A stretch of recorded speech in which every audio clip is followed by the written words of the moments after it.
What are some things financially that someone can do before 2021 comes to save the day, as we all assume? Now, what are 3 things someone can do who's been really in a rut or struggling today in 2020, or begin to think about setting habits differently so 2021 isn't something we're just waiting for on our heels? Well, you can't just hide.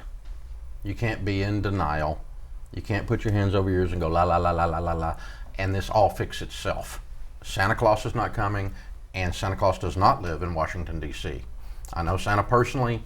He's not going to fix this for you. It's too warm in D.C. So so nothing good's going to come out of D.C. except trouble. Be careful with that. So in other words, you are going to have to say, I'm scared, I'm wounded, and I'm going to square my shoulders and walk up and start doing some things proactively anyway. Because if you sit back and determine that I'm going to be a victim, it's going to get worse. It's going to get worse. So you have to step up and step into it, even though you're scared. I mean, when Sharon and I lost everything, we were so scared we couldn't breathe. We didn't know what to do. I mean, we're 2 little kids with 2 little kids.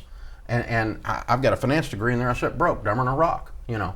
And so what am I going to do? What am I going to do? Well, first thing I did is I went to work because I had to go make some money to feed these kids and keep the lights back on, and after bankruptcy and all that. So, you know, desperation just drove us out of the house kind of thing. But we weren't in any emotional mindset like yay raw positive thinking.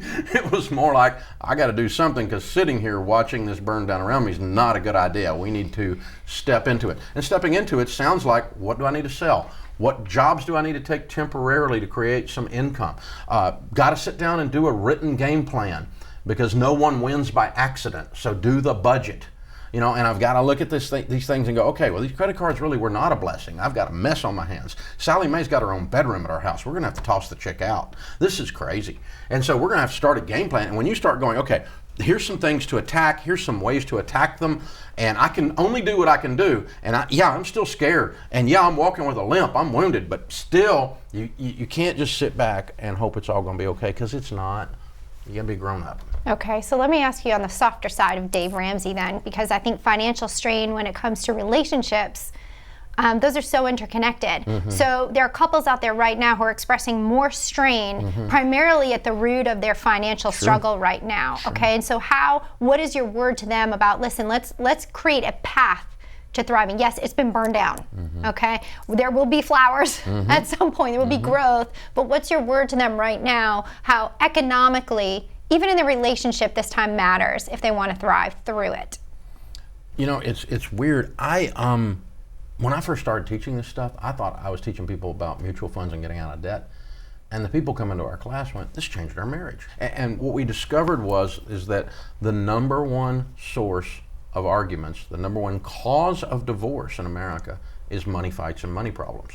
And when you put 2020 on top of that, it's stressed and strained. Every little weak spot in the relationship that's broken down is going to be magnified. And so if you're married and you haven't had a really good money fight in 2020, you're weird. I mean, you're that's so freeing. Weird.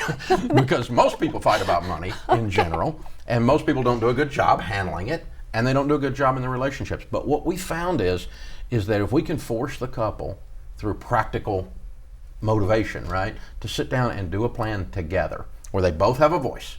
My wife has a voice, she has a vote, I have a vote, and if we, they cancel each other out if there's a problem, but we're going to sit down and we're going to do a written plan, and we're going to come to agreement that this is where our money is going this month. Well, that increases communication, which is the number one problem in all relationships. And that increases this melding of your value system. Jesus said your treasure's where your heart is. And when you're both in agreement on where you're sending your money, you're really agreeing on your fears. You're really agreeing on your dreams. You're really agreeing on your value system. And so long term, we're in agreement, we're going to put money in retirement. We're in agreement, we're going to save money for juniors college. Those are long term things that we can agree on. But can I buy this purse? Can I buy another thingy for my farm or my lake house? Toys. And when we're in agreement on that, well, we see that the basic necessities of the house have been met, then yeah, we can afford that luxury, or no, we can't, because we're fighting right now. And even when you agree on your fears and you go, okay, we're going to buy food first. Done. Okay. Then we're going to make sure the lights and water are on. Done. And then we're going to make sure we have shelter. We're going to pay the rent or the mortgage. And then we're going to make sure the car's running. Food, shelter, clothing, transportation, and utilities. 8th grade civics. But here's what happens.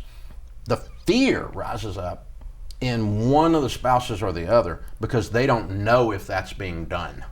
That's right. It's magnified. But when you're on a plan together, it's like, okay, that's done. As Forrest Gump said, one less thing to worry about. Now we can move on to past survival up Maslow's hierarchy of needs and start dreaming again and reaching out past the dumpster fire, and let's start growing some purple flowers.